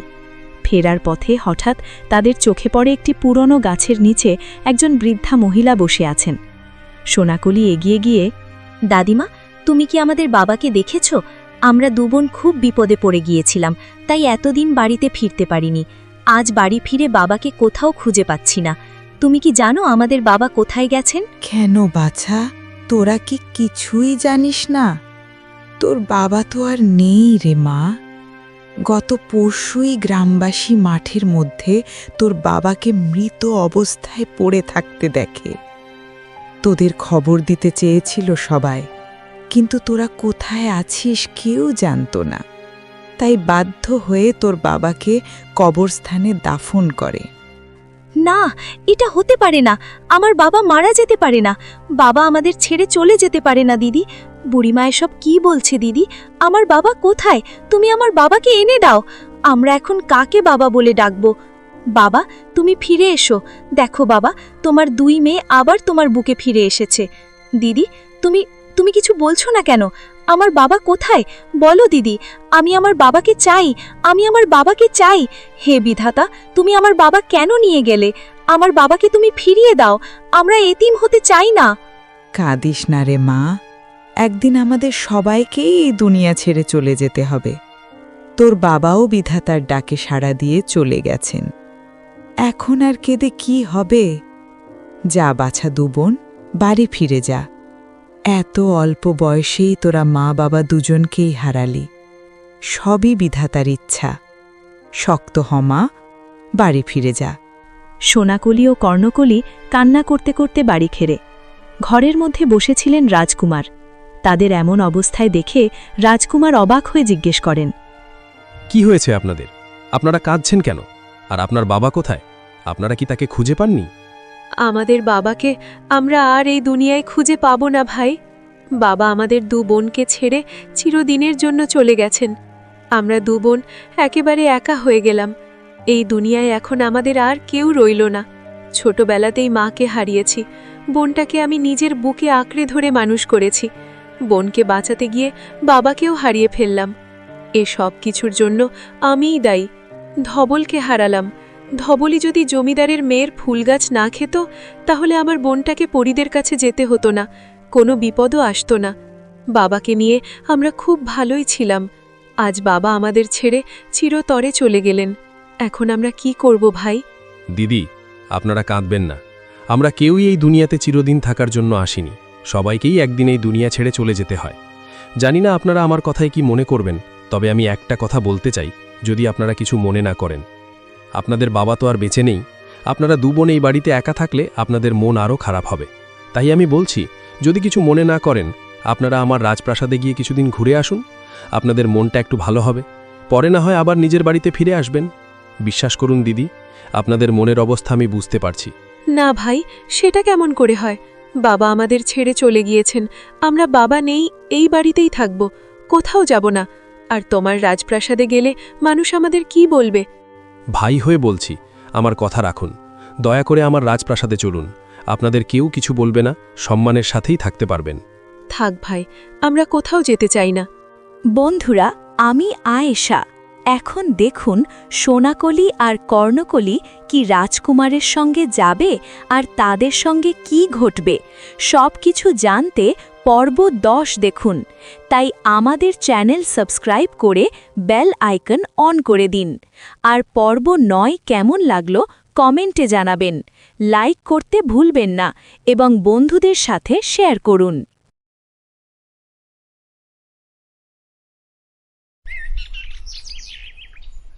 রাজকুমার সোনাকলি ও কর্ণকলিকে সঙ্গে নিয়ে রাজপ্রাসাদে ফিরে আসে।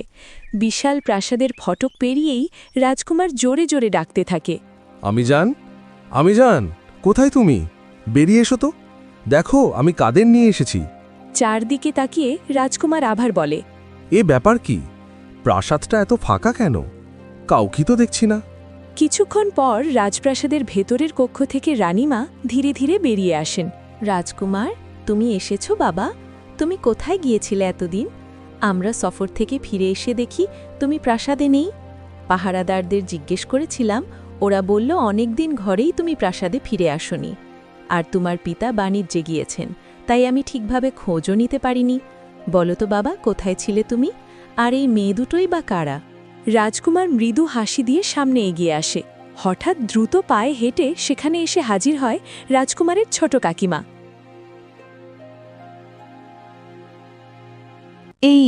এখানে তো চেঁচামেচি কেন হচ্ছে দিদি? কে এসেছে এখানে? মেয়ে দুটোর দিকে তাকিয়ে ভুরু কুচকে তিনি আবার বলেন, ও রাজকুমার, তুমি ফিরে এসেছ, কিন্তু তোমার সঙ্গে এই মেয়ে দুটো কে? দেখতে তো গরিব সাধারণ ঘরের মেয়ে মনে হচ্ছে। এদের এই রাজপ্রাসাদে কেন নিয়ে এসেছো তুমি? আমি জান, এরা হলো সোনাকলি আর ওর কর্ণকলি। ওরা খুব বড় বিপদে পড়েছিল। ওদের সাহায্য করতেই আমি এই কয়েকদিন রাজপ্রাসাদে ফিরতে পারিনি। সোনাকলি ও কর্ণকলি মাথা নিচু করে দাঁড়িয়ে থাকে। জানো আমি জান, সোনাকলির বাবা মারা গিয়েছেন। এই দুই বোন শেষবারের মতো বাবার মুখটাও দেখতে পারেনি। ওদের কষ্টটা আমি সহ্য করতে পারিনি। তাই ভাবলাম কিছুদিন যদি ওরা আমাদের রাজপ্রাসাদে থাকে তাহলে মনটা একটু হালকা হবে। তারপর না হয় নিজের বাড়িতে ফিরে যাবে। এটা তুমি কি বলছো রাজকুমার? এই মেয়ে দুটো রাজপ্রাসাদে থাকবে মানে কি? এদের মতো গরিবদের কি রাজপ্রাসাদে মানায়? দিদি দেখো, শোনো তোমার ছেলের কথা। কেন রে ছোট, এভাবে কেন বলছিস? গরিব মানুষ কি মানুষ না? আর রাজকুমার তো বলল মেয়ে দুটির বাবা মারা গেছেন, তাই সে ওদের সঙ্গে করে এখানে নিয়ে এসেছে। ওরা সারা জীবন থাকতে আসেনি। মানুষকে এভাবে ছোট করিস কেন রে ছোট? এসব গরিবদের আমি চিনি দিদি। যাই বলো না কেন, দুদিন এখানে থেকে সবার মন জয় করে নেবে, তারপর রাজপ্রাসাদে গেড়ে বসবে এরা। শুধু সুযোগ খোঁজে। তোমরা যা খুশি তাই করো, পরে পচাতে হবে, এই কথা বলে গেলাম। এই কথা বলেই রাজকুমারের ছোট কাকিমা সেখান থেকে চলে যায়। রাজকুমার চুপচাপ সবকিছু সহ্য করে নেয়, কিছুই বলল না। তখন রানীমা মেয়েদের দিকে তাকিয়ে স্নেহ ভরে বললেন, মা, সোনাকলি, কর্ণকলি, ওর কথায় তোমরা কিচ্ছু মনে করো না। ওর হয়ে আমি তোমাদের কাছে ক্ষমা চাইছি। ছি রানীমা, আপনি কেন ক্ষমা চাইছেন? উনি তো ঠিক কথাই বলেছেন। আমরা গরিব, আমাদের এই রাজপ্রাসাদে থাকার কোনো যোগ্যতা নেই। গরিবদের রাজপ্রাসাদে মানায় না। আমরা আসতেও চাইনি এখানে। রাজকুমার আমাদের জোর করেই নিয়ে এসেছেন, কিন্তু আর বেশিক্ষণ এখানে থাকব না। আমরা এখনই এখান থেকে চলে যাব। সোনাকলি, দয়া করে এভাবে রাগ করে চলে যেও না। আমার কাকিমার হয়ে আমি তোমার কাছে ক্ষমা চাইছি। কথা দিচ্ছি, এরপর থেকে তোমাদের কেউ আর কোনো অসম্মান করে কথা বলবে না। না রাজকুমার, আমাদের এখানে থাকার আর কোনো প্রশ্নই আসে না। যেখানে গরিবকে মানুষ বলে গণ্য করা হয় না, সেখানে আমি আর এক মুহূর্তও থাকতে চাই না। চলো দিদি, আমরা এখনই এখান থেকে চলে যাব। আমার খুব খারাপ লাগছে দিদি, চলো আমরা চলে যাই। কর্ণকলি, তুমি তোমার বোনকে বোঝাও, এভাবে কোথাও এসে হঠাৎ করে চলে গেলে ভালো দেখায় না। আমিও আর রাজকুমার দুজনেই আমাদের পক্ষ থেকে ক্ষমা চেয়েছি। এরপরেও যদি তোমরা চলে যাও তাহলে কেমন দেখাবে বলো? আমি তো তোমাদের গুরুজনের মতো। আমার কথা শোনো, রাজপ্রাসাদে এসেছ, 2টা দিন থেকে তারপর বাড়ি ফিরে যেও। দয়া করে এভাবে চলে যেও না। রানীমা, আপনি এভাবে কেন বলছেন? আমার বোনটা একটু সহজ সরল মানুষ, তাই হয়তো রাগ হয়ে গেছে। আসলে আমরা গ্রামের মানুষ, গ্রামের লোকেরা কখনো আমাদের সঙ্গে এভাবে কথা বলেনি, তাই ওর খুব কষ্ট লেগেছে। আপনি যখন বলছেন তখন আমরা 2 দিন এখানে থেকেই যাব। বোন, রাগ করিস না, আমাদের তো এই দুনিয়াতে আর কেউ নেই। রানীমা আমাদের মায়ের মতো, তার কথা আমি কিভাবে ফেলি বল? আমরা বরং 2টা দিন এখানে থেকেই তারপর বাড়ি ফিরে যাব। তুই আর জেদ করিস না বোন। আমি জান, আপনি ওনাদের থাকা খাওয়ার ব্যবস্থা করে দিন। একটু খেয়াল রাখবেন যেন কোনো সমস্যা না হয়। ঠিক আছে রাজকুমার, আমি ওনাদের অতিথিশালায় নিয়ে যাচ্ছি, ওনাদের কোনো সমস্যা হবে না। সোনাকলি ও কর্ণকলি রানীমার সঙ্গে অতিথিশালার দিকে চলে যায়। এদিকে রাজকুমারও নিজের কক্ষে চলে যায়। ওই দিন রাতে কর্ণকলি ঘুমাচ্ছিল, সোনাকলি তখনও জেগেছিল। হঠাৎ তার কানে ভেসে এলো কারো কান্নার শব্দ। শব্দটি শুনে সোনাকলি চমকে উঠল। সে কান্নার শব্দ অনুসরণ করে বাইরে বেরিয়ে গেল। সোনাকলি ব্যালকনিতে গিয়ে দাঁড়াল। কি ব্যাপার, এত রাতে কে কান্না করছে? শব্দটা তো নিচ থেকেই আসছে। মনে হয় কারো কি কোনো বিপদ হয়েছে? ব্যালকনি থেকে নিচে তাকিয়ে সোনাকলি দেখতে পেল উদ্যানে একটি বেঞ্চের উপর বসে এক মহিলা কান্না করছেন। স্বর্ণকলি উপর থেকে ডাকতে শুরু করল। এই যে, শুনছেন? কে আপনি? এত রাতে এখানে বসে কান্না করছেন কেন? আপনার কি কিছু হয়েছে? কিন্তু কোনো সাড়া পেল না। তখন সোনাকলি দ্রুত দৌড়ে নিচে চলে এলো। উদ্যানে গিয়ে সে দেখল সেখানে কেউ নেই। চারদিকে তাকিয়ে অবাক হয়ে গেল সে। এই তো, এইখানেই ছিল। হঠাৎ গায়েব হয়ে গেল কিভাবে? আমি কি তাহলে ভুল দেখলাম? না, ভুল হওয়ার কথা নয়, আমি নিজের চোখে দেখেছি। কে ছিল এই মহিলা? ঠিক তখনই সেখানে রাজকুমার এসে হাজির হল। তিনি জিজ্ঞেস করলেন, এত রাতে আপনি এখানে কি করছেন? আপনার কি কোনো সমস্যা হয়েছে? কোনো সমস্যা থাকলে আমাকে বলতে পারেন। এভাবে এত রাতে একা একা উদ্যানে থাকা ঠিক নয়। কি হয়েছে বলুন? রাজকুমার, এখানে একজন মহিলা বসে বসে কান্না করছিল। আমি ওপর থেকে তাকে দেখেছি। অনেকবার ডাকলেও সে কোনো সাড়া দেয়নি, তাই দৌড়ে নিচে চলে আসি। কিন্তু এসে দেখি এখানে কেউ নেই। আপনি কি বলতে পারেন এখানে কে ছিল? সোনাকলি, তুমি এসব কি বলছো? এত রাতে এখানে কোনো মেয়ে মানুষ কান্না করবে কেন? রাজপ্রাসাদের চারদিকে কড়া পাহারা রয়েছে, এখানে কেউ ঢুকতে পারে না। তুমি হয়তো ভুল দেখেছ, তুমি ঠিকমতো ঘুমাওনি, তার উপর আবার তোমার বাবার মৃত্যুর কষ্ট, সব মিলিয়ে তুমি একটু ঘাবড়ে আছো। বিশ্বাস করো, সব ঠিক হয়ে যাবে, বেশি চিন্তা করো না। রাজকুমার, বিশ্বাস করুন, এটা আমার কোনো ভুল নয়। আমি সত্যিই দেখেছি, নিজের চোখে দেখেছি এখানে একজন মহিলা বসে কান্না করছিল। কিন্তু রাজকুমার তার কথা বিশ্বাস করলেন না। তিনি বললেন, এখন আপনার কক্ষে গিয়ে বিশ্রাম নিন, কাল এই বিষয় নিয়ে কথা বলা যাবে। তখন দেখা যাবে এটা আপনার মনের ভুল ছিল নাকি সত্যিই কেউ এখানে ছিল। রাজকুমারের কথা শুনে সোনাকলি ধীরে ধীরে সেখান থেকে চলে গেল। সোনাকলি তার কক্ষে ফিরে এসে একা একা বিড়বিড় করতে থাকে। আমি কি এতটাই ভুল দেখলাম? না, এতটা ভুল হওয়ার কথা না। এটা কোনো ভুল ছিল না। কিন্তু রাজকুমার আমার কোনো কথাই বিশ্বাস করল না। আমি স্পষ্টভাবে সেই মহিলার কান্নার শব্দ শুনেছি, এমনকি দেখেছিও। কে ছিল এই মহিলা? ঠিক তখনই কর্ণকলি ঘুম থেকে উঠে বলল, কিরে বোন, এখনো ঘুমাসনি? কেন উঠে বসে আছিস? বাবার কথা খুব মনে পড়ছে না রে? কর্ণকলি সোনাকলির পাশে বসে বলল, বাবার কথা মনে করে আর মন খারাপ করে কি করবি বোন? বাবা তো আমাদের ছেড়ে অনেক দূরে চলে গিয়েছে, আর কখনো ফিরে আসবে না। হয়তো বাবার আমাদের ছেড়ে থাকতে খুব কষ্ট হচ্ছিল, তাই মা এসে বাবাকে নিয়ে গিয়েছে। এখন ঘুমা, অনেক রাত হয়েছে। এভাবে রাত জাগলে শরীর খারাপ হয়ে যাবে। আয় বোন, আয়। কর্ণকলি সোনাকলিকে জড়িয়ে ধরে দুজনেই ঘুমিয়ে পড়ল। পরের দিন সকালে ঘুম থেকে উঠে সোনাকলি আবার সেই ব্যালকনিতে গিয়ে দাঁড়াল। রাতের ঘটনাগুলো তার মনে বারবার ভেসে উঠতে লাগল। আমি তো কাল রাতে এখানেই দাঁড়িয়ে ওই মহিলাকে দেখেছিলাম। আমার স্পষ্ট মনে আছে ওই মহিলা ওই বেঞ্চের ওপর বসেই কান্না করছিল। আমি ঠিকই দেখেছিলাম। সোনাকলি ধীরে ধীরে উদ্যানে নেমে গেল এবং সেই বেঞ্চের সামনে গিয়ে দাঁড়াল। এইখানেই বসেছিল সেই মহিলা, কিন্তু সে কেন কান্না করছিল? দেখি তো চারপাশে একটু ঘুরে কোথাও তাকে দেখতে পাই কিনা। উদ্যান জুড়ে ঘুরে দেখতে লাগল সোনাকলি। হাঁটতে হাঁটতে সেই গাছপালায় ঘেরা এক সুন্দর বাগানের ভেতরে ঢুকে পড়ল। বাহ, কি সুন্দর পরিবেশ! চারদিকে পাখির ডাক, হালকা বাতাস বইছে, চারপাশ সবুজ পাতায় ঘেরা, গাছগুলো যেন এক অপার্থিব সৌন্দর্য ছড়িয়ে দিচ্ছে। সোনাকলির সামনের দিকে এগিয়ে যেতে লাগল।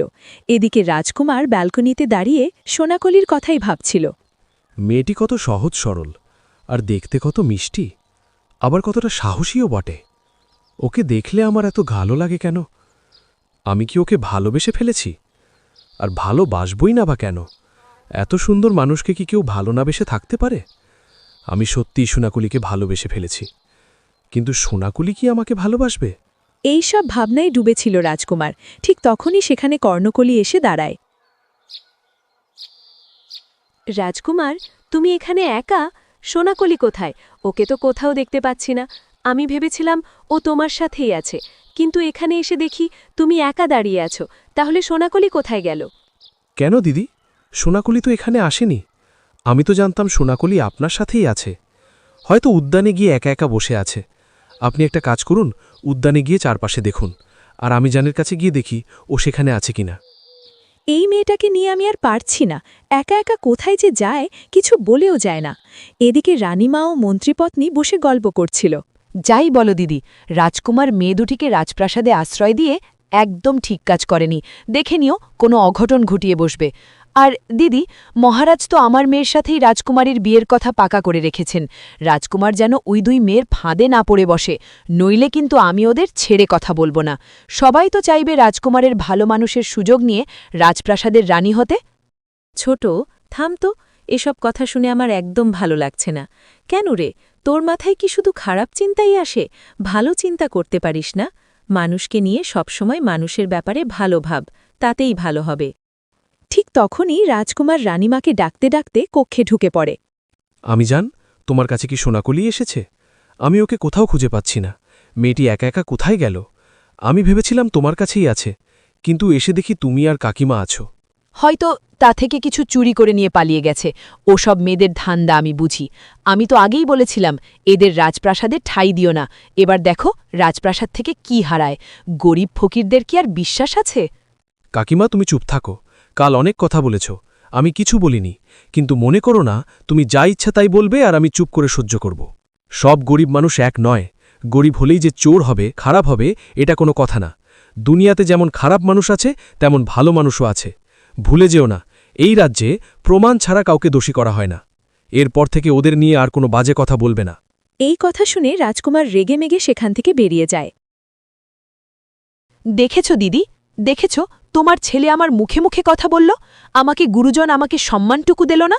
রাজকুমারের মাথায় একদম খেয়ে নিয়েছে দিদি। তুমি কিছু বলো, প্রশ্রয় দিও না রাজকুমারকে। সামান্য একটা মেয়ের জন্য আমার সাথে রাজকুমার কেমন ব্যবহার করল। তোকে আমি কতবার করে বললাম যে মানুষের পিছনে লাগিস না, মানুষের আজেবাজে কথা বলিস না, সব সময় খারাপ চিন্তা মাথায় নিয়ে আসিস না। তুই তো আমার কোনো কথাই শুনলি না। সেই আবার রাজকুমারকে অনেক কথাই বলে দিলি, মেয়েটি চোর, এটা ওটা। রাজকুমার ভুল তো কিছু বলেনি, যা বলেছে ঠিকই বলেছে। তোর কথার জন্যই তুই কথা শুনেছিস। এবার চুপচাপ বসে থাক। রানীমা এগুলো বলে রেগে সেখান থেকে চলে যায়। এদিকে সোনাকলি একটি মাঠের মধ্যে চলে যায়। কিছুদূর যেতেই সে দেখতে পায় রাতে ডাকা ওই মহিলাকে। মহিলাটি একটি বড় গাছের নিচে বসে আছে, তার পাশে একটি বানরও দাঁড়িয়ে আছে। সোনাকলি যেই সামনে এগোতে যাবে তখনই পেছন থেকে কর্ণকলি ডাক দেয়। সোনাকলি, কোথায় যাচ্ছিস একা একা? আমাদেরকে কিছু না বলে কেন এসেছিস? তোর কবে বুদ্ধি জ্ঞান হবে বলতো? আমরা এদিকে ওদিকে তোকে খুঁজে হয়রান হয়ে যাচ্ছি, আর তুই এদিকে এসে ঘুরে বেড়াচ্ছিস একা একা। সোনাকলি পিছনে তাকাতেই দেখে ওই মহিলাটি আর সেখানে নেই, আর ওই বানরটাও নেই। সোনাকলি দৌড়ে যেয়ে গাছের নিচে যায়, গিয়ে ওই মহিলাকে খুঁজতে থাকে। আপনি হঠাৎ এখানে কেন চলে এসেছেন? একটা মহিলার খোঁজ করতে এখানে এসেছি। আমি তাকে পেয়েও গেছিলাম, এই গাছের নিচে বসেছিল, কিন্তু এত তাড়াতাড়ি কোথায় যা চলে গেল। আমি কাল রাতে এই মহিলাকেই দেখেছিলাম রাজপ্রাসাদের উদ্যালি কান্না করতে। তোমরা কি দেখেছ ওই মহিলাকে? হ্যাঁ, আমরা তো দেখলামই মহিলাটি ওদিকে চলে গেল, কিন্তু তোর ওই মহিলার সাথে সম্পর্কটা কি? তুই কেন এই মহিলার পিছু ছুটছিস? দিদি, আমি জানি না মহিলাটির সাথে আমার কিসের সম্পর্ক, কিন্তু ওনার সাথে কথা বলার জন্য আমার বুকটা কেন ছটফট করছে। আমি মহিলার সাথে কথা বলতে চাই। আমি সেইভাবে চিনি না, কিন্তু হয়তো এই রাজ্যেরই কোনো মানুষ হবে। আমি খোঁজ নেব, কিন্তু এখন চলো প্রাসাদে। তোমার জন্য আম্মিজান অনেক চিন্তা করছে। এখন বাড়ি চলে যাই। রাজকুমারের কথা মতো সোনাকলি রাজ্যে ফিরে যায়। কি বন্ধুরা, সোনাকলি কি এবার তার নিজের মায়ের সাথে পরিচয় হতে পারবে? সোনাকলি কি পারবে তার 2 ভাইকে প্রাণ ফিরিয়ে দিতে? বন্ধুরা, আমি আয়েশা। এখন সব পর্ব দেখার জন্য আমাদের চ্যানেল সাবস্ক্রাইব করে বেল আইকন অন করে দিন। তাহলে নতুন পর্ব আপলোড হলে আপনারা সবার আগে জানতে পারবেন। আর পর্ব 10 কেমন লাগলো কমেন্টে জানাবেন। লাইক করতে ভুলবেন না এবং বন্ধুদের সাথে শেয়ার করুন।